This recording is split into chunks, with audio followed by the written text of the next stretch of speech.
get it. All right. All righty. All right. Well, thank you everyone for coming.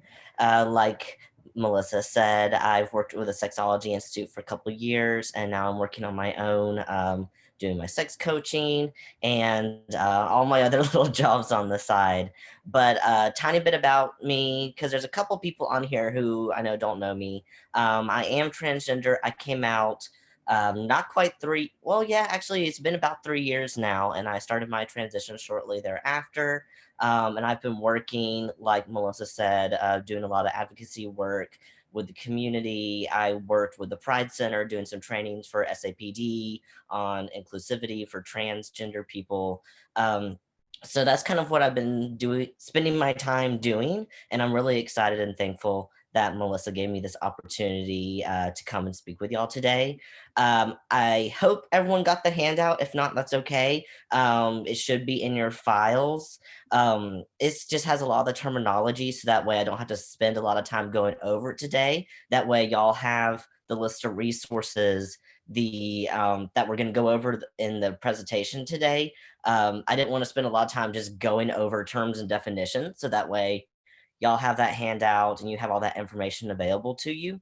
And that way we can kind of save some time, so that way we can do more discussions and feedback and stuff. So without further ado, let me see if I can get my presentation here up and running.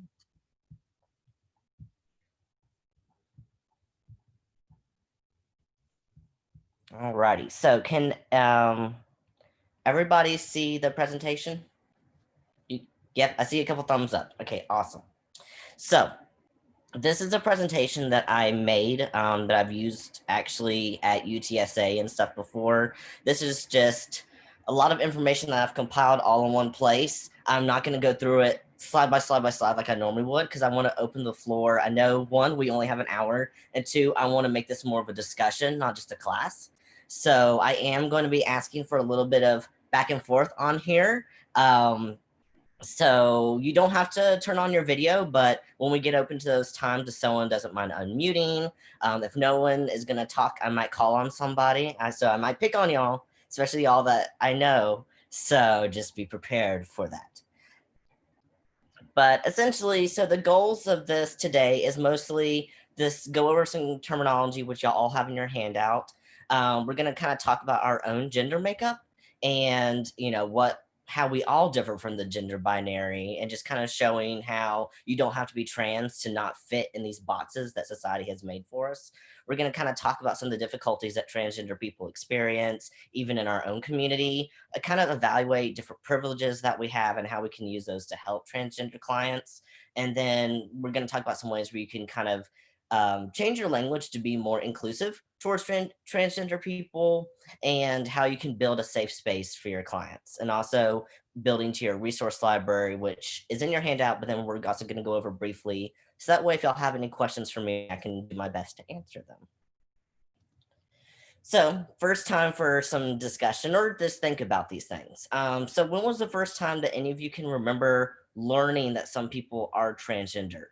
A lot of us, especially me in particular, I was raised in a super conservative home where I learned about the concept of gay and lesbian when I was about a teenager, but no one was talking about transgender people or the gender binary and how people didn't fit in these cultural norms that we've set up.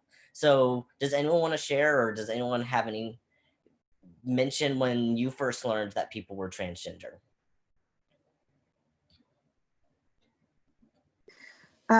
I think I learned probably when I was in 16 or so. I was growing up in Oregon, in Portland, and I used to go to this event called Peacock in a Park.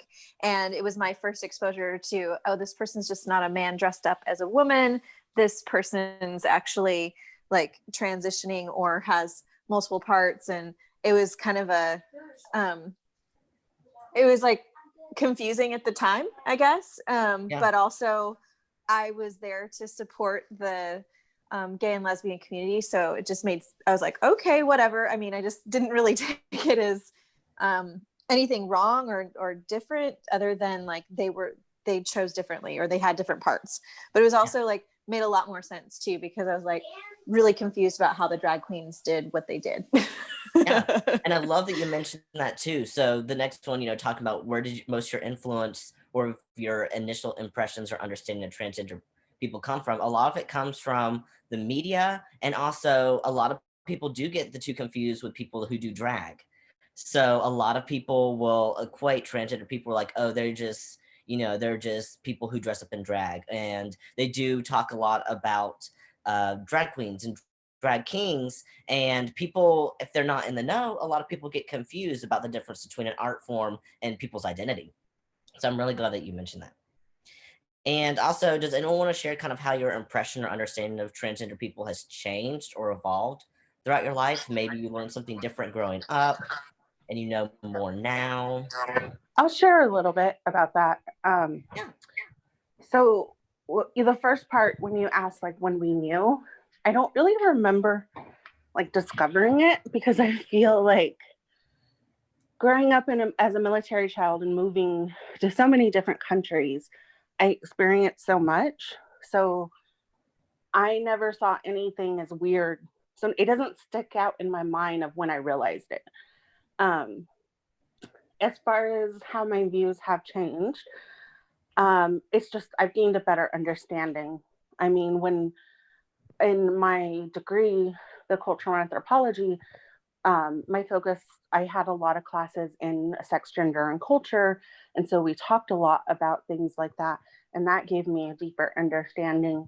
And then, of course, joining the sexology and learning from the courses. And then, of course, meeting you, Will, was like, you're probably the first trans person that I know more like personally, like I've hung out with, or so it's been really cool because I just feel like my understanding keeps expanding, and that's what I think is cool about it. Awesome. Thank you. Yeah, and I think that did Melissa, you're muted. I can see you talking, but I can't hear you. I should not even be trying any technology ever. So sorry. Truly. But I'm just going to add on to what Angela said. I think my first true exposure to like the whole initial process was with you. And I feel super privileged that we were able to watch it from, from the beginning. You got to see the full thing. Yeah. Your old name. What is that called? A dead name? A dead name. Yeah, dead name. Dead name. See, I need terminology still. But another experience that I had, I think, of course, it was most intimate with you and seeing everything, like how your family reacted and all of that.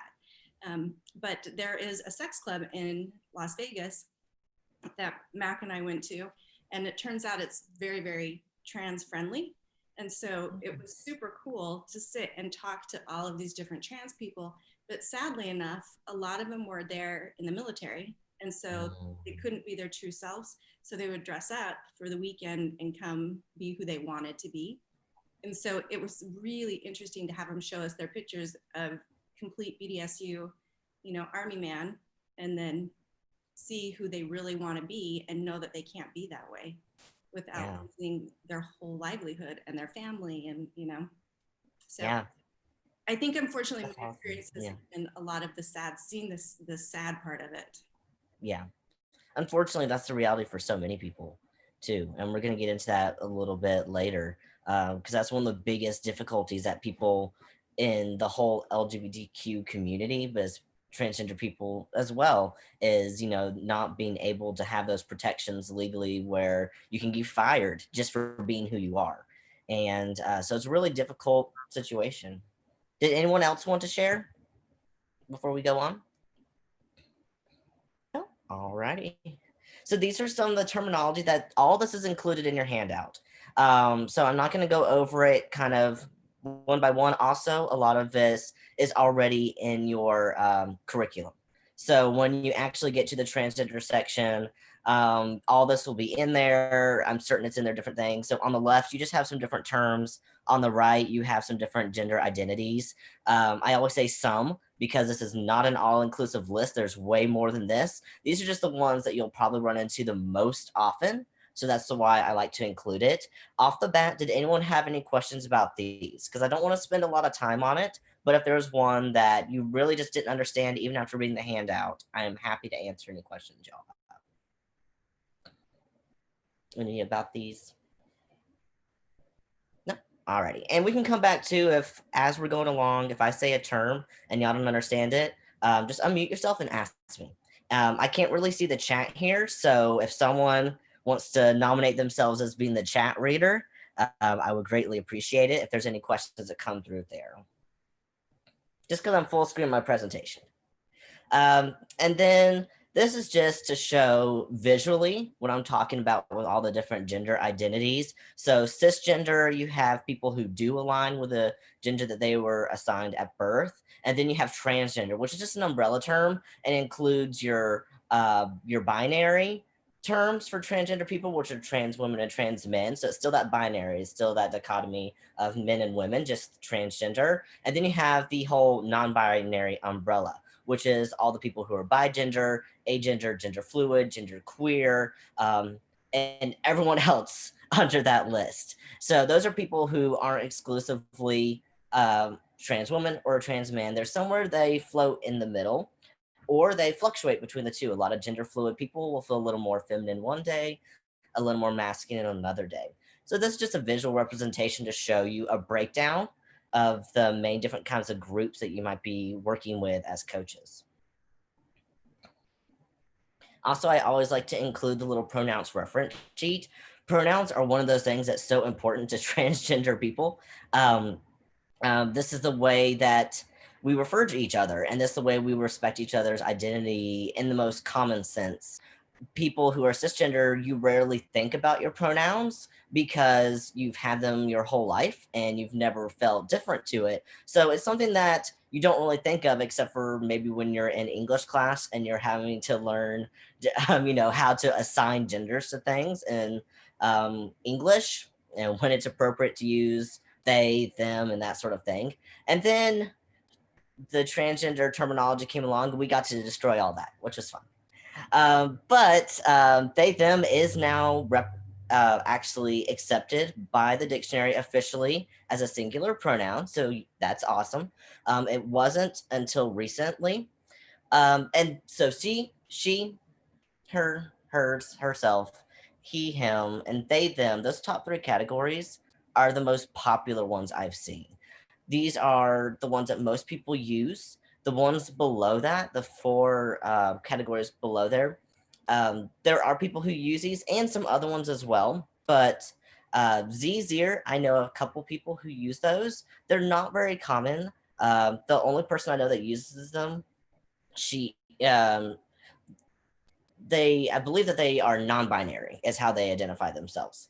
And I don't actually know anyone who uses the other ones, but this is the list that was actually built by the Safe Zone project. And so I like to incorporate it in my stuff. Have y'all got to meet anyone who uses different pronouns, the neo pronouns, anything besides the she, he, they, and anything like that? Have y'all met anyone yet? If not, you probably will at some point. I see some nodding in there. So yeah, these are just good to know. And also I like this list because it shows you how to conjugate the different pronouns. So, because sometimes it's difficult to realize and what's possessive form and what's not. So I just like my little cheat sheets. It comes handy when you're writing to people and stuff. So this is our first activity. We're going to be doing a couple little things where I get y'all to interact and stuff. So this one's called the Genderbread Person. This is put together by the website, it's pronounced metrosexual.com, which is an amazing resource. You should go check them out. They have all sorts of stuff for being a great ally. But this is one of their projects that they built. And I want us to all just kind of take a second to go through it together because, like I said earlier, even if you are cisgender, sometimes you aren't 100% masculine or 100% feminine. A lot of times our own gender identity isn't completely one or the other. So if you have your handout in front of you and you have a pen, you can mark on yours. I should have included mine, so I'll just go through mine with y'all. But as you go through your little sheet, First you have your gender identity, and we're going to go through this together because I also like doing this with clients who are questioning their own gender. This is a visual way for people to kind of wrap their head around how they identify and make them think about things that maybe they haven't asked themselves before. So as far as gender identity, mark on your sheet where you would put yourself. So do you identify as a woman, man, or somewhere in the middle, or leaning towards one or the other? I don't know. Can y'all see my mouse cursor on the screen? Can y'all see it moving? Okay, awesome. So I can use that as my little pointer then. So for me, my gender identity, I always put it all the way over here at man. And I'm sure a lot of that is my gender dysphoria making me put it all the way at the end. But there's never been a day, even when I was not living as I am now, when I was still in the closet, I always felt like a man. I always have just known. I didn't know why I knew, I just knew. So for me, I usually put mine all the way over here. And so your gender identity is how you in your head think about yourself. This is the chemistry that goes on with you. Science has actually shown that our brains are wired different ways from conception. So the way your neurons link up, all the wrinkles in your brain, they're different depending on your gender. And the way that people's brains light up when they're hit with different stimulus has actually been shown to be different depending on your gender identity. So I think that's kind of cool how science also can prove what we, for all we know, we're like, oh, this is just something in my head. Well, yes, it's literally in your head. So, and then your gender expression, this is how you present to people outside. This is based on traditional gender roles like your clothing, the way you dress, behave, interact with other people. This is how people read the outside. And mine, I put a little bit more here in between androgynous and masculine because I do tend to be more masculine in the way I dress, but the way that I generally present some of my mannerisms, the fact that sometimes I wear makeup a little bit, things like that, that are tend to be more culturally feminine or androgynous, put me somewhere in the middle right here. So if you want to mark yours on your little sheet. And then we have biological sex. So this all comes down to your chromosomes and your XYs and all those fun things. For me, my chromosomes, they have not been tested. I am pretty sure I just have my normal XX chromosomes. A lot of people who are transgender actually find out way later in life that they're actually intersex. They either have an extra sex chromosome or they're missing one. But a lot of those, unless you have the intersex body parts, a lot of people will never know that. So you can actually be carrying around extra X, extra Y, and you don't always have the anatomy that shows that. Sometimes until they actually do genetic testing on people, they don't know. But for me, pretty sure my biological sex is still hanging out over here on the female side. And then your sexual orientation. So your sexual orientation also varies. It has nothing to do with your gender, which is why it's its own thing over here. People can be a woman, attracted to a woman, or attracted to a man, attracted to everybody. So that's why it's its own thing here. And also, I believe the image that I gave you on your sheets is slightly different than this one, if I remember correctly. You actually have the charts that have them as two separate lines instead of one line that goes all the way across. That's because this was the original kind of 1.0 of the Genderbread Person. That was a sliding scale. But then a lot of people were like, well, sometimes I'm both. And they wanted to be able to make more than one mark. So that's why there's two lines. That way you can kind of mark an amount of femininity or an amount of masculinity. They all have the same things, just you have more areas to put lines on yours. So for sexual orientation, mark yours. For me, I'm all the way here on the end. I am exclusively homosexual, only attracted to other guys. I've never looked at a woman and be like, oh, yes, we can make this relationship work. I'm sorry, ladies, you're beautiful, but I'm in it for the guys. So have fun. Mark on yours where you float. My husband would be somewhere. It says bisexual on mine, but he's pansexual. So he'd be truly right here in the middle because he does not care about parts. For him, it's hearts, not parts. He loves people regardless of what their gender identity is or their sexuality.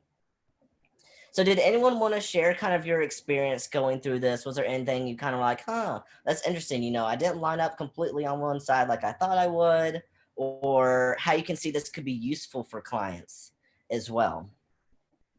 Anyone have anything they want to share? If not, we will go along. So some of this is also in your transgender and your different gender identities section, but I just kind of want to briefly go over this. We're not going to go into this in depth, but the main things that a lot of people will do when they're transitioning, there's 3, we call it buckets, that they're going to be going through. So your clients, typically, they'll first go through a social transition. This is when they're going to be coming out to people they know, and making the world aware of who they actually are. And then the other 2 are medical and legal. The biggest thing to remember when working with transgender people is they don't have to do any of these to be transgender. And some people will want to do all 3. Some will want to do 1. Some will want to do none of them. So it all comes down to how comfortable they are in their own body and also what they feel safe with doing in their lives. A lot of people only feel comfortable doing social transition in some settings. Like they may not be out at work, but they're out to their friends and family because there's not a lot of legality to save them from being fired. So a lot of people are afraid of what will happen if they come out at work. Medical just has to do with taking hormones, any surgeries that people have. Again, this varies a lot person to person, and it has a lot to do with their own body dysphoria. If people are experiencing a lot of body dysphoria, they're probably going to want to do the medical route. But unfortunately, it's very expensive, especially in our country, to transition medically. So a lot of people, even if they want to, they won't have the option. And I will give you resources to kind of help refer your people out for each of these at the end as well. So if they're saying, hey, I'm wanting to talk to a doctor or I'm wanting to do this, but I'm afraid, I don't know where to go, you can help them out. And last is legal. Did someone unmute? I thought someone said something. Oh, I just was going to ask under the medical, do you also have resources for your clients, maybe just like a trans-friendly, like primary care doctor? Yes, there's actually a couple websites that keep a list of those. I personally have my own recommendations of doctors I've seen that I give out to people when they ask me, but usually a lot of the people that ask me aren't from San Antonio. So I just refer them back to the website like, hey, search your area, and it has a good recommendation. So yeah, we have those as well, thankfully. Thankfully, there's someone out there pulling all these resources together for us. So it makes it so much easier. The legal is just going to be name changes, gender marker changes, updating all their information, their driver's license, social security, all that fun stuff. And there's resources to help with that as well. That's probably one of the most confusing ones that I see in the transgender community. Most people have the most questions about their legal change, I've noticed, which is really funny. You would think medical, they would, but no, it's the legal because it's so complicated. It shouldn't be that complicated to go change your name, but it is. So, but I have resources for each of these for y'all. Hey, well, not to get personal for a minute for you. I just wondered, I know you had a problem after you got your name changed, trying to get your birth certificate changed because of your I still haven't gotten mine changed. Yeah. So I was able to get my name and gender marker changed here in Texas. No problem. I went up to Austin, completely painless. I had one of the resources I'll give y'all. It's actually a law school that does little session where they'll sit down with you, make sure you have all your paperwork done. They fill out forms and stuff for you to help you include all the information that you're going to need when you get your name done. So I went through all that, got it changed, got my driver's license and social security good to go. But then Georgia has different requirements for people because Georgia is extremely, their laws, they pretty much have no protection for LGBTQ people. So when I went over there, they were not happy to try to help me at all. They're not very inclusive, unfortunately. They downright just told me that they weren't going to accept it, even though it was a court order. And they're like, well, you would have to come to one of our judges and get it done. And I'm not repeating that process right now. So right now, I still have a birth certificate that's not correct. But thankfully, I have a paper trail that shows that's still me. So anytime I go somewhere, I just have my stack of papers. And I'm like, this is my life. So that's what I have to do. And unfortunately, a lot of people have to do that because they're not very few people I noticed. So, well, I don't want to say very few people, but a lot of people move. I mean, very rarely are you living in the same city where you were born, especially when you have so many military families. So sometimes it's hard to get back to where you were born to talk to them about getting your updated birth certificate. So even if you do live where you are, sometimes the laws make it difficult to do. Thanks for sharing. Yeah, no, you're good. Yeah. But so kind of why is this all important? Like, why am I telling you all these things? I just want y'all to be aware of some of the difficulties that transgender people are going to be bringing to you. So even if they're coming to talk about their sex lives and stuff, these other things going on in their lives, they're probably going to want advice for because you are their coach, and they'll probably be like, "Hey, while I'm here, I'm having difficulties with this." And being able to refer and give them good resources is just going to be helpful. And also, I wanted y'all to be aware, not just from outside the LGBTQ communities. Unfortunately, there's a lot of issues within as well. The more I've worked with transgender people, the more I've seen that there's a lot of internalized transphobia in the LGBTQ communities. There's a lot of gatekeepers and TERFs, which is trans exclusionary radical feminists, who don't recognize trans women as women. So there's a lot of issues going on in the trans communities, in the gay communities, where transgender people are either being told you're not valid for different reasons, either because they want to medically transition or because they don't.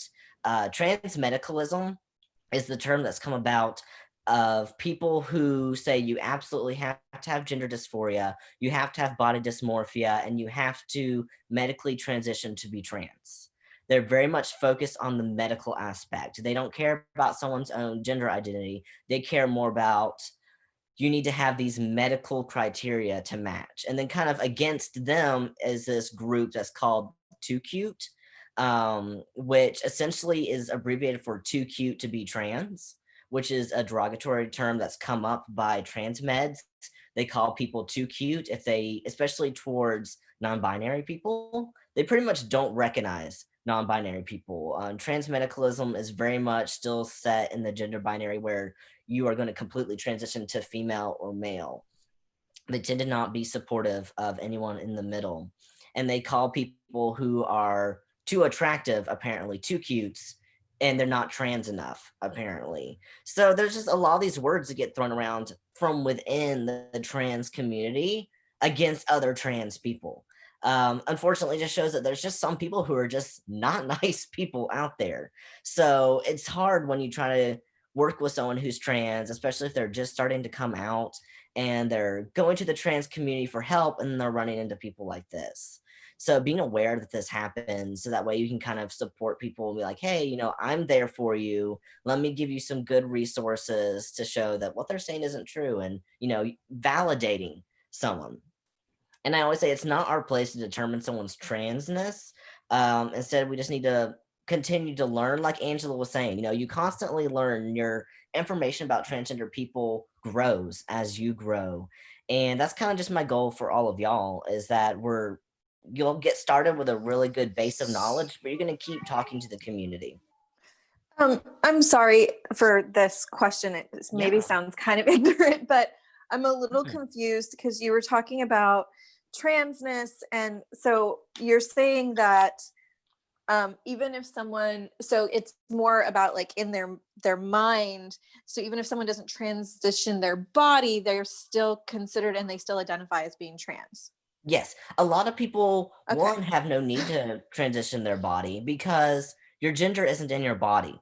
So your body is just a physical representation of your gender. And some people, especially people who are gender fluid, I see a lot, they have no interest in medical transitioning. They are happy with the way their body is, but their identity, because your identity is in your mind, it's not in your body. I always like to joke that I'm just a personality piloting a meat suit. You know, your body is not you. You are in your mind. Your body can change. Your body gets old. You know, your body's going to die, but it's your mind that's really you. So the transness has nothing to do with their physical aspects. It has nothing to do with whether or not you physically transition. I was trans before I started taking testosterone. All that's done for me is help me to look more how I am in my mind, if that makes sense. Thank you for explaining. That does make sense, and it does clear it up quite a bit. Because I was really having a hard time with that. Like, not in terms of approval, but more just like, how do I support people and not know like what how they identify? And so sometimes I would just go in and ask like, well, how do you identify? And there's certain people that get offended because they're like, well, don't you know? And I'm like, no, that's why I'm asking. I'm not trying to be mean about it. So thank you. Yeah, no problem. You also mentioned gender dysmorphia. And I've also experienced like with I was coaching a client that their partner was going through the physical medical. Oh, I lost you for a second. Your audio went out.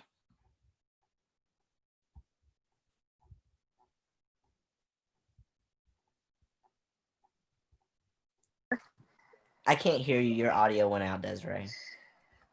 Oh, sorry. I was asking about body dysmorphia because when I had a client that their partner was transitioning in the like medically, and prior to doing bottom surgery, they were going through like surgery after surgery after surgery, and one of the things that came up was that she was really concerned about her body dysmorphia and her emotional support. And so I know as sex coaches, we often refer certain things out to therapists. Can you talk about like when we would refer out for those kinds of things? Yeah. Well, me personally, I always say refer out if something's outside your scope. So if it's something you do not feel comfortable working with your client, even if you're just referring to another person who works more with transgender individuals, never be afraid to refer them out, even for that one particular issue. Like you might still be able to help them with like their sex coaching stuff, but they're needing more specific information to deal with their body dysmorphia or gender dysphoria. Definitely, I always say refer to a therapist first. So, and also finding one that is trans inclusive is very important. Just because someone's a therapist, they may not have a lot of experience working with transgender people. So there's a list of really good ones who have a lot of experience positively working with trans individuals. So I always say if someone's experiencing a lot of issues, never be afraid to refer out because you want to make sure they get the best information possible. So I hope that helps out a little bit. Sorry, I have a little desk here. I keep knocking my computer everywhere. No, it does. And I was just also asking, like, because I'm still drawing lines between sex coaching, the kind of coaching that I do, and like therapy. And so I'm always looking for like the delineation so that I can make sure that people are getting the best service and the best support that they can. So thank you. Yeah. And so for people who don't know, transphobia is just a fear, hatred, or prejudice towards transgender people. Unfortunately, it's very prevalent and it ranges anywhere from jokes to violence. The number of transgender murders has just gone up exponentially. We've already had, as of this summer, just in 2020 alone, we had more deaths towards transgender women of color more than we had the entire year of transgender people killed last year. So unfortunately, the violence is just on the rise. And it really comes down to people not being able to accept people who are different from them. People by nature, we fear things that we don't understand. So that's why activists and me who works in the community with other people, we just try to help people to understand so that the enigma is taken away. And so it kind of helps that fear and misunderstanding and judgment. That's the goal anyway. So there's also yes. So you had said like when it comes to transitioning, of course, you don't have to do all three. You don't have to do, you can only do like one or two. So when it comes to like doing the legal change part, do you have to do the like medical part before they let you move on to the legal part? That's actually a really good question. So it depends on your state. In Texas, they don't care. They just need to have a letter from a therapist or a doctor for the name change that says you're of sound mind and body. to be able to make this decision. But I know there's other states that require you to have surgeries first. They require some sort of medical documentation that you've had some sort of gender confirming surgeries. And they all have different requirements. Some, usually a lot of them, it can be something like a breast augmentation or a mastectomy. It could be something like that. But some countries actually require you to run the full gamut. Like you have to have a completely sex change to be able to even change your name. So Okay. unfortunately, it just varies. Okay. Thank you. And then I also had some examples of these are some memes that were actually made by different trans people, just so you can kind of get the idea of the mentality of some things that we have to deal with. So like one person made this post saying, traveling to unfamiliar places helped me work through years of gender struggles by reminding me that I would always be a foreigner somewhere. And another one saying, hello, I'm a butterfly. And then the snail saying, hello, caterpillar, you're a caterpillar. People just not accepting you after your transition. And it's kind of cute. They do them in cute, kind of a cute little ways, but it shows how people refuse to accept someone even when they have transitioned. These are some sadder ones that I saw that popped up this year. After the third time of being rejected by people, once I tell them I'm transgender, female to male, I've started thinking everyone I want to date won't like me, so why do I try? And how many more times can my roommates misgender me during quarantine before I throw myself off the roof? So these are just made recently. These aren't even old memes. These are some of the things that people are experiencing, especially during quarantine. This has been a really difficult time for trans people, especially ones that aren't in supportive families. They're getting misgendered constantly. They're being called by their dead names. And so the anxiety and depression is just going out of the roof. So I have one other thing, and I'm glad that we're going to have time to do it. I have one other little activity for y'all, and then pretty much we're just going to talk about some really short little tips, and then we're going to go over the resources. So if y'all can everyone grab a piece of paper and a pen if you want to participate in this next activity? We're going to do a little thing which is modified. So the original version of this is called the Coming Out Stars activity from the Safe Zone project. And I've modified it because that one's for coming out as LGBTQ. So I was inspired by them. All their content, they just release in the world copyright free, so you can modify it for your use. So they are an amazing resource. Definitely check them out. All their content is free to use. So go to their website. You can download their entire catalog program, go through it, and you can actually be a Safe Zone trained professional. They don't add any certifications because they think we should always be growing. You should never say, I'm certified, and then never go back to it. So they're like, you're Safe Zone trained, but come back as we keep adding things. So I took their thing and modified it for transgender people. And all you need is a piece of paper and something to write with. And I'm also going through, you each need to have a color assigned to you. So that way, because you will have different responses depending on which category you're put in. Melissa, did you want to participate as well? Yeah? Okay. So I'm just going to go through real fast. Let me see if I can pull up the chat, if it will let me. Hold on, I might have to go out of this just for a second. So I'm going to stop sharing just for a second, so that way y'all don't cheat ahead of our presentation. And I'm going to message each of you your color in the chat because only you need to know what it is. So let's go from the very top. So if y'all just give me a second.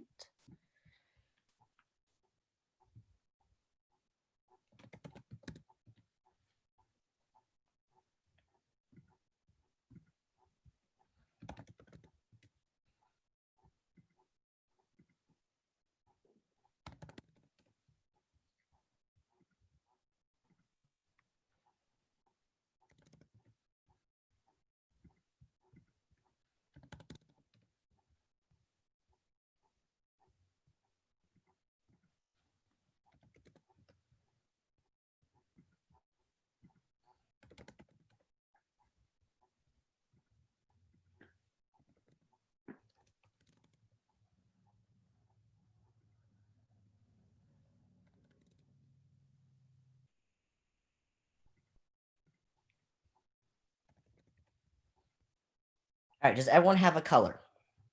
I try not to skip anybody. We're all good? All right, awesome. Okay. I'm gonna go back to the presentation now.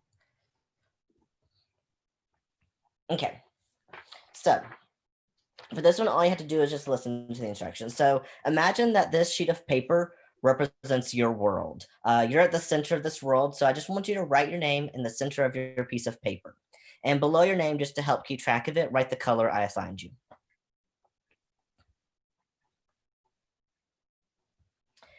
So all around you in your world are the people and things that matter the most to you in your life. On one quarter of the paper, it doesn't matter which one, I want you to write the name of your best friend, the person that you tell everything to. The next corner of the page represents a community that you belong to. This could be a social group, church, group of friends, just some community that you consider yourself a part of. So list that on the next corner. Any group that you're involved in. The third corner represents a specific family member that you trust and look up to for advice. Could be a parent, grandparent, aunt, uncle, sibling, whoever you're the closest to and you tell everything to. Whenever you need someone for help, who is it that you go to? Write their name on that third corner. And then the last corner belongs to your hopes and dreams. So this could be a dream job, aspiration, something on your bucket list, something that you hope for and you dream for in the future. You can list a little short list, one thing, it doesn't matter. Just something that you dream for. All right. So now that we've done that, for this activity, you are all now a part of the transgender community, and you're about to go through the process of coming out and transitioning. It's come to a point in your life where you can no longer stand being in the closet and presenting as the gender you were assigned at birth. For some of you, your gender dysphoria and body dysmorphia have driven you to this point. For others, the anxiety of not being recognized as yourself has grown too painful to tolerate any longer. You already know that you're transgender, but now you've decided to come out and begin your transition to the world. You decide that's going to be easiest to tell your best friend first. This friend has always been there for you, and they should know your true gender identity.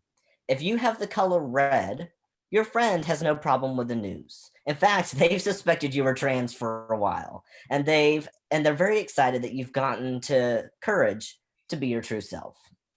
They support you, accept who you are, and they don't act any differently around you. If you have the color red, your friend is now your strongest ally. If you have the color purple or green, your friend is hesitant.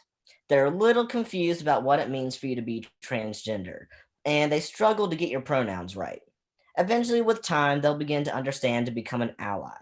If you have purple or green, fold back this corner of the paper. If you have the color blue, you're met with anger and disgust. Your friend, who's always been by your side through good and bad, tells you that being transgender is a sin, and they refuse to be associated with anyone like that. If you have the color blue, tear off this corner of your paper and drop it to the ground. This friend is no longer a part of your life. With most of you having good luck with your best friend, you decide that your family deserves to know. You turn to your closest family member so it'll be easiest to come out and ask for their advice and support with your upcoming transition. If you have the color purple, the conversation doesn't go exactly as you planned. Several questions that are asked, you just don't have the answer to.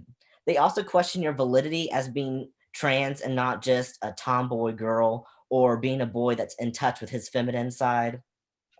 After some lengthy discussions, this person will eventually come around to support you. If you have purple, fold back the corner of your page. If you have the color red, your family member embraces you completely. They're proud of you and they let you know that they love you and they're always going to be there to help you in any way that they can. If you have red, your family member helps you raise money for your transition and they're there for you every step of the way. If you have blue or green, Your family rejects the thought of being related to someone who's transgender. Much like your friends, they're disgusted. If you have the color blue or green, tear off this corner and drop it to the ground. Some of you are actually thrown out of your house or disowned completely by this family member. Once you have socially transitioned, many of you decide that the next step to becoming your true selves is to undergo a medical transition. Some of you start hormones, some have surgeries, but some of you don't experience the same body dysphoria that others do, so you decide that the medical route isn't for you. No matter which route you take, as part of the process, you've already surrounded yourself with a community of other transgender individuals. This is also leaked into the community that you listed on your sheet of paper. If you have the colors purple or red, the community supports you in that path that you're taking in your transition. They're excited that you're doing what works best for you, and they've let you know that they'll help you along the way. If you have the color green, you're met with mixed responses. Some people accept you, but some disagree with the path you're taking.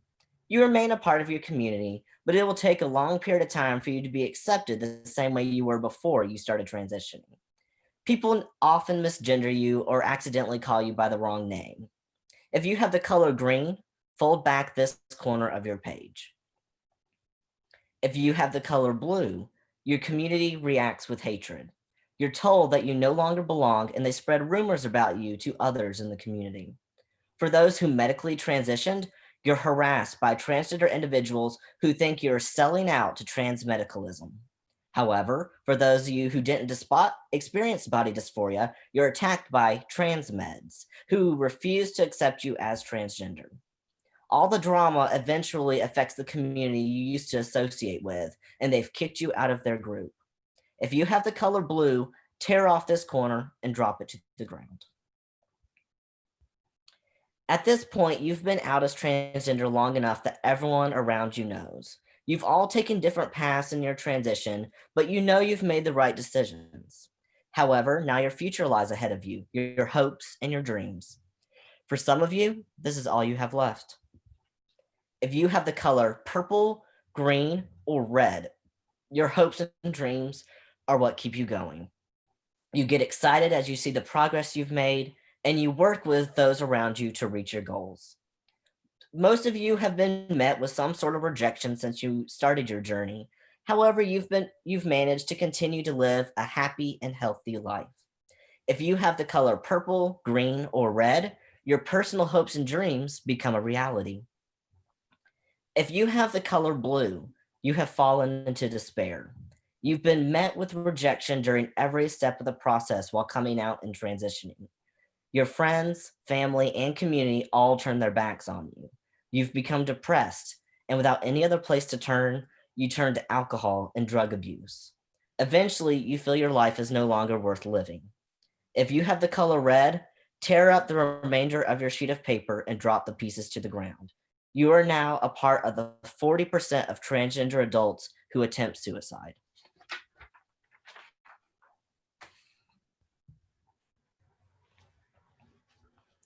I want to hear from some of y'all how you felt about that, especially someone who had the color red and someone who had the color blue. Let's have someone who was blue start, if y'all don't mind. Share how you felt about that. Hi. I guess, well, I had the blue color, and it just got me to feel really privileged because I just, all of the people and communities I wrote down, they're very welcoming towards transgender, all the LGBTQ.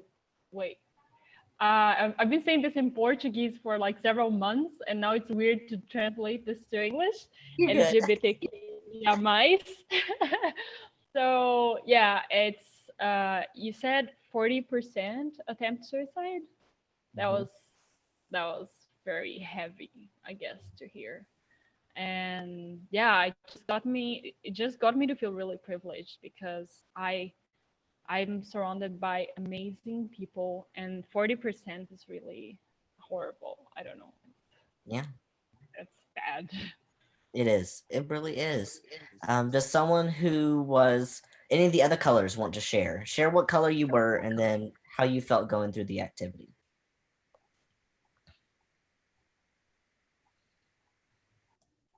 I was purple. And I tried to, even though I feel like my best friend and my family member are people who would be right on board immediately, I tried to purposefully imagine that maybe they weren't. Like, you can't predict how people will react. And so I tried to make myself imagine it. And like that, it hurt. It hurt to imagine people that I'm that close with were responding in that way. And then after purple's stuff was read, hearing stuff for blue especially get read was just like shattering. Like, I was just wanting to like reach out and hug the people who had blue. Yeah. So I have some statistics that were pulled together by the Trevor Project. These are not just transgender people, some of them are, but LGBTQ youth seriously contemplate suicide at almost 3 times the rate of heterosexual youth. And as we all know, LGBT, the T stands for transgender, so some of these are transgender as well. LGBTQ youth are 5 times as likely to have attempted suicide compared to heterosexual youth. Suicide attempts by LGBTQ and questioning, so gender questioning and sexually questioning youth, 4 to 6 times more likely to result in an injury, poisoning, or require medical treatment. And then 40% of transgender adults report having made a suicide attempt. And 92 of these, it all happened before the age of 25. So a lot of these attempts were actually made while they were growing up. And then you actually see the numbers increase significantly for people who have highly rejecting families. And a lot of it comes from physical and verbal harassment or abuse. Did anyone else have anything they wanted to share on that one? I liked it. Yeah. So some of you know this and some of you don't. My son is gay, and he came out to us, I'm trying to think. He was 15. We knew he was. We were just waiting for him to tell us. But he ended up trying to, he came out to us when he was 14. He ended up trying to commit suicide when he was 15. And he comes from us. Like, our family is so open and loving and kind, but his community, we tying it back to the activity, his community at school really bullied him and gave him a super, super hard time. And then, of course, we came from a very religious background, so the church, that cultural community was very unsupportive and really hateful, truly. And so that's what led him. I think the thing that kept him going as long as he did before he tried was that he had his family. Yeah. And if he hadn't had us, he wouldn't be alive right now. But my point is, you need all these communities. Mm-hmm. You need everyone. And so, sorry, it's committing me cry. Yeah, you're good. You're good. Anyway. Yeah. This is always the difficult part. This is the heavy part, realizing these things. And that's why as difficult as I like to do this activity, because it kind of brings to home, especially if you haven't experienced yourself or you don't have a family member who's experienced it. It really gets you to thinking about how difficult it is for these people. And I think it's good to stop and think about it. Can I say something? Or ask something too? Because this community aspect keeps really hitting me hard, and knowing that when we have clients in there who are trying to take power over, their circumstance, that community is such an important part of that. And so I'm kind of wondering how to sort of intersect that to bring empowerment to clients through, engagement or, how for them to feel empowered within the community in themselves, particularly in activism type stuff, like you said, because that does bring us such a strong sense of power that we can influence things. And it seems especially important right now that we get involved in those kinds of things, because like when you said legalities are the biggest problem people come to, like that's so frustrating that people feel like their identity is tied to a stack of papers because of, you know, some sort of superficial law structure. And so how can we get clients to also be like working towards to change that system? I'm sorry, my naked baby is coming in here right now. Her name's Bridget. My name's Maureen, by the way. This is from her Spanish class this week. And so also I wanted to just ask you if there's any ways that we can be supporting you in your activism work here locally or, you know, nationally or even globally with people from elsewhere. Yeah, no, thank you for asking. Honestly, the best thing you can do is being an ally and being an activist yourself, you know, getting involved, bringing awareness, voting, you know, always being active. You know, the choices we all make affect the community as a whole. So speaking up when you see something that's not right. You know, I feel like when we have a wide group of people all taking an active role in their own spaces, that's how we bring change. So making the people aware around you. So that's why I give y'all all this knowledge, and I'd be more than happy. I have y'all the handouts, but if y'all need other information that's included in this presentation too, everything I have is for y'all. So I'm always more than happy to give y'all you know, more information, send graphs and images, because y'all know my computer's just full of different resources and stuff. I'm a hoarder of files. So I always have things to share with y'all, and I want y'all to be engaged in your own space. So we can't all be in the same spaces. Y'all know people I don't know. So helping them, if I can help y'all to become more aware and help y'all to know that these issues that transgender and LGBTQ people are going through, that can help y'all reach out to the ones around you and the spaces where you are, where we can have a wider reach of safe spaces. Because my reach is relatively small, you know, it's in my communities. But if I can help each of y'all, and that's why I was really thankful for Melissa to get this opportunity to talk to y'all, where I can share what I've learned. Y'all can touch your group, and then they can learn from you, and they'll touch their, and it'll just spread out. So that's my goal with all of this. Oh no, there we go. Alrighty, so we're wrapping up at the end. I'm just gonna wrap up real quickly. So there's some tips, and these are all things that y'all can kind of gather that we've talked about before, or also that's in your transgender unit as you go through your curriculum. But just for being inclusive, that's pretty much everything we're talking about here at the end is tips for being inclusive. So using the language that people use for themselves. And this all just really comes down to respecting people's identities. So using the pronouns they want you to use, not dead naming people. You know, a lot of people know my name before I transitioned. And thankfully, most people are very aware of these, like, you just don't mention that name anymore. You know, you're not that identity, you're the name you have now. So just respecting people's identity, being considerate about the questions you ask.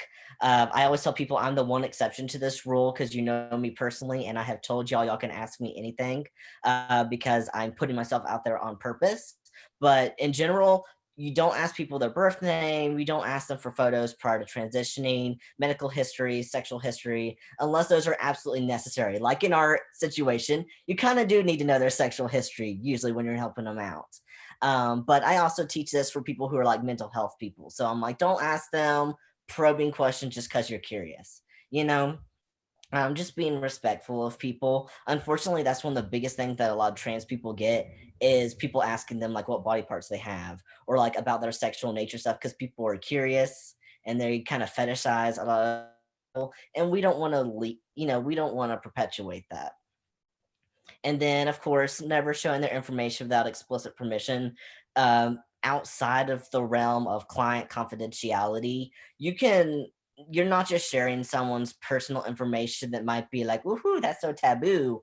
You could get someone fired. You could get someone killed if you out them as transgender in our current climate.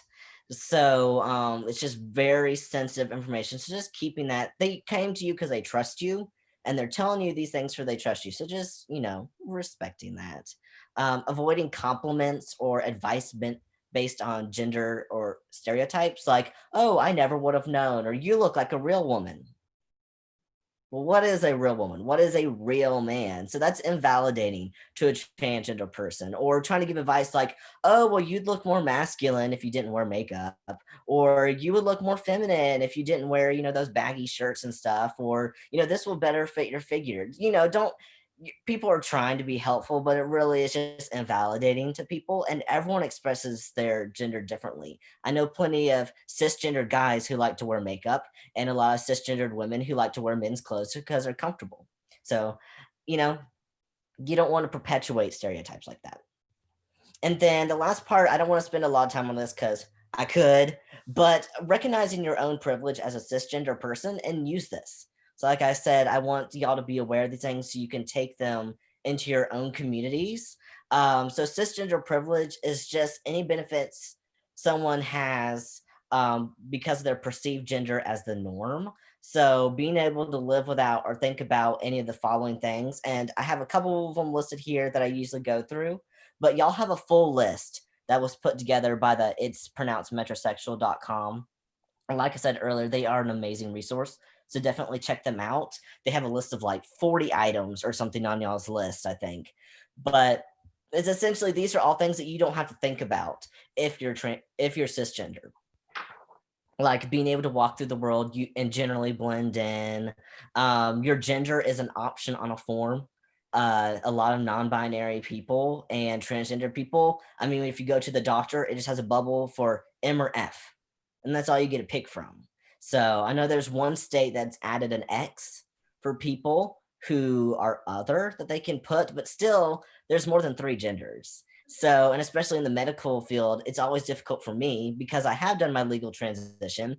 My ID says male, which is great because that's how I present. But if I haven't had surgeries yet, and I go into a doctor, they don't know I'm transgender, and they don't have an option on their form for me to mark transgender male or to specify anything. I have shocked doctors, which is funny, but also horrifying when it happens, because you put male and they're expecting certain anatomy when they're getting in there, especially depends on what kind of doctor you're seeing, what all they're going to be seeing on your body. And then they're just like, and then they're awkward and it makes you feel awkward. And then you have to come out, well, I'm trans. And they're like, oh, okay. But they're still awkward. So it's just one of those uncomfortable things.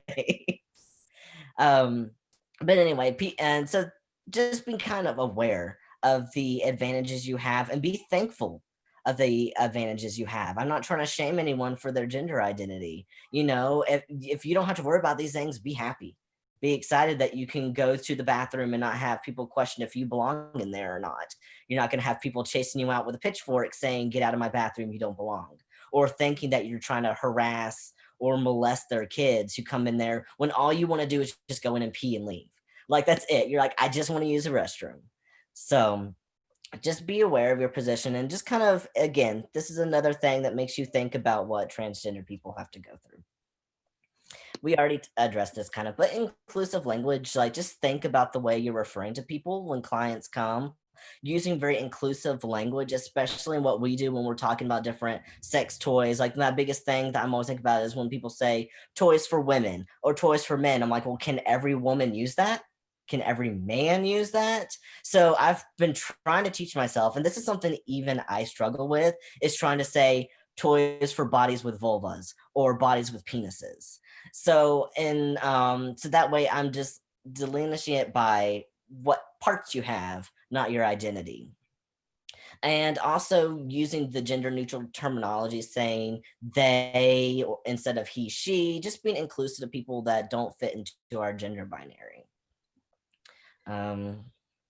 Think about any other areas of equality and inclusivity and how these can relate to our community. So if you think about different respects that you give any sort of cultural minority or anything, you think about, it just comes down to respect. It comes down to respecting other people's differences and treating people in the way they want to be treated. I always joke that I always say I don't follow the golden rule because I don't treat people how I want to be treated. I treat them how they want to be treated. So I flip it around. And then this was some cute things. So I showed y'all some kind of sad memes earlier, but I thought this one was cute that Nurse Kelsey posted for people who are doing online teaching and stuff. But they're talking about how my 5-year-old's kindergarten teacher doesn't refer to the kid's mom or dad or parents. She says, "You're grown-ups." And I thought that was cute because not only do we not know what, if people have, maybe they have 2 moms, or maybe they have 2 dads, or maybe they don't have parents. Maybe they're being raised by a grandparent. So I thought that was cute and very inclusive. I was like, I like that. It's like they're not assuming what situation they're in. They're just like, "You're grown-ups. Tell your grown-ups." And then I'll say, "You guys" is not gender neutral. I'm bad about that one. I was raised in the culture where we say dude all the time. And I don't really say "you guys" because I'm from the South. I say "y'all." Thankfully, "y'all" is gender neutral, so we can use that. But just be kind of aware of the way that you refer to groups of people. Instead of saying "ladies and gentlemen," I heard someone on the internet say "gentle thems" and "gentle thadies." Like, I was like, they were being silly, but it was still cute. So just kind of come up with ways to be more inclusive to people, because you never know when you're talking to a big group what someone's identity is, and you just want to be nice to everyone who's there. So this is the last slide, and I know we're a couple minutes over, so thank y'all all for the extra patience. So I'm just going to kind of take this opportunity I'm just going to leave this one up. Y'all can read through it. But I wanted to ask if y'all had any questions on the resources list. I have them on there. You have lots of different websites. Let me see. Like these should be listed all on your page as well. And if you have the PDF, I think all the links will be active as well. They won't just be typed out. But what we were talking about earlier, finding resources for people when they're wanting to medically transition, all 4 of these sites list transgender affirming providers. So Synchronicity Counseling has where they can search for different people who are LGBTQ and trans affirming. GLMA has one. Trans Care Site is great. And WPath, I use them a lot. Their provider search is great. So these are all sites that you can either, if you want to use them to find people for your clients, or refer out to your clients and give them a list. It depends on how much work you want to do and how much homework you want to make them do, pretty much. So y'all should all have that on your list. Again, I also included phone numbers because we do know that the suicide rates are so high with LGBTQ people and transgender people. I gave y'all all those numbers so that way y'all have them in case you need them, so that way you can give them to your clients. These are some of the companies that I also listed that are all inclusive and have great resources. There's quite a few different legal sites that I listed on there. Lambda Legal is also great. They actually help people get their name and gender marker changed, and they give a lot of resources as well for people. The center is local to San Antonio. A lot of these are just nationwide, but that one is actually here in San Antonio. The center is a great resource, and they also have a lot of community stuff too. So like groups for people to join, especially for someone who's lost their community and lost their friends. They can help connect people with local people to San Antonio. Y'all also have book lists. These are some of my favorite books, ones that I have in my library, that are all great for working with different clients. Some of them are ones that are good to refer like to your clients, like the Trans Partner Handbook. That one's great if you have a couple and one of them is transitioning and the other one's struggling with it. That's one that's great to refer to your clients. Trans Like Me would be great for a transgender person. And then there's lots of other ones as well that would be better for you as the professionals. So that's all my sources from my presentation. So ta-da, that's the end. Sorry, we went 10 minutes over. Oh, that's good. Thank you so much, Will. I really appreciate it. Yeah. I hope everyone learned good things. And I'm sure, like Will said, if you have questions for him directly. Yeah. I know. Feel free to always, I have a form on my website, but also email me too. So I think my email is on, I think that, can they find it through the sex coaching, but it's also here too. So yeah, I have it on the screen. You also, yeah, you have one through the sex coaching program that they I have this. Yeah, I have the one through sex coaching. So I have that one as well. So there's lots of ways. Awesome. Stalk me on Facebook. May I just ask a really quick question? you've put a lot of like labor and experience into all these resources. Is it okay? I'm a fan of not reinventing the wheel, to use these like with your information to give people. That's perfectly fine. And that's why I also sent y'all the PDF. So if you want to send a list to anyone, and the information that I pulled, I try to always cite it. So like their information, where I got it from, is at the bottom of the page. So I'm giving credit where credit is due. Thank you. Yeah. Are there specific things that are about like that transgender people will come to you about for sex coaching? Like, I mean, one of the questions I have is like, because I just don't know medically, and since you're here, I might as well ask, is like, do you experience that people that get the sex change and then they have penises, do they have erectile issues? Does it function the same way? Do people that get the vulva end up like having any pain? Like, are there specific questions that they come to you with, like first around sex specifically? Yeah. There actually is. So just like with cisgendered people, you know, they're going to have their own issues. There are some specifically related to their surgeries and stuff. If you want, I can actually meet up with you sometime, because that would be a whole nother hour in itself, honestly. That's what I was wondering. I was like, this is a big topic, but I feel like it's pretty relevant, especially because I do a lot of coaching like on sexuality already. And so it's like, I mean, just in orgasmic meditation and stuff, it's different. No, definitely. They have their own specific issues.